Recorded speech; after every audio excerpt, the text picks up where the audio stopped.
BBC News, 1st of March 2023, China hits back at the US over the ban on government devices of the spy app TikTok.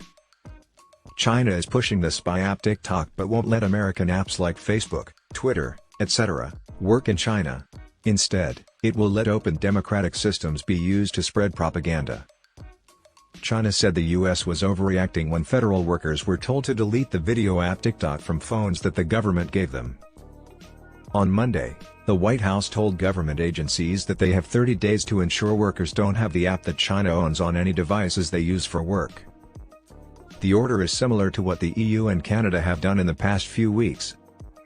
A person from China's Foreign Office said that the US was using its power as a state to hurt foreign companies, in the same way that China doesn't let foreign companies work there. At a news briefing on Tuesday, spokeswoman Mao Ning told reporters, "We are strongly against these wrong actions. The US government should respect the principles of a market economy and fair competition. It should also stop putting pressure on companies and give foreign companies in the US an open, fair, and non-discriminatory environment." How insecure does the US have to be afraid of the most popular app among young people?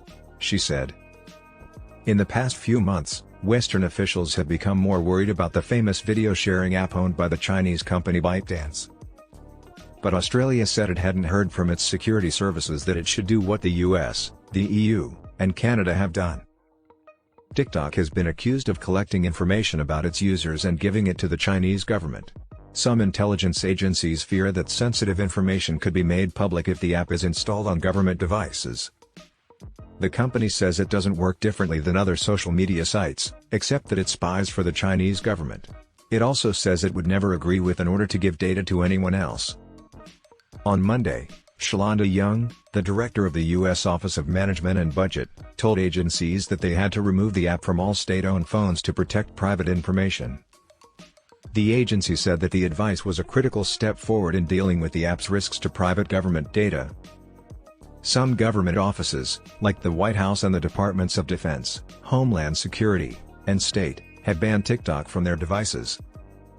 Chris DeRusha, the U.S. Federal Chief Information Security Officer, said that the move showed the Biden administration's continuing commitment to securing our digital infrastructure and protecting the security and privacy of the American people. The news on Tuesday came after the U.S. House of Representatives passed a bill in December that made it illegal to use TikTok on state-issued phones and gave the White House 60 days to tell agencies what to do. And Republicans in Congress will likely pass more laws in the next few weeks to give President Joe Biden the power to ban the app nationwide. A spokesperson for TikTok told the BBC that when it comes to national security concerns about TikTok that go beyond government devices, we hope that Congress will look into solutions that won't silence the views of millions of Americans. Starting Tuesday, the app will also no longer be allowed on government devices in Canada. The decision was made after the country's top IT official looked at the app and found it posed an unacceptable level of risk to privacy and security. Prime Minister Justin Trudeau said there were enough worries about the app's security to make the change necessary. At a news conference on Monday near Toronto, he said, "This may be the first step, or it may be the only step we need to take." After the European Commission did it last week, the European Parliament also voted to ban the app on staff phones.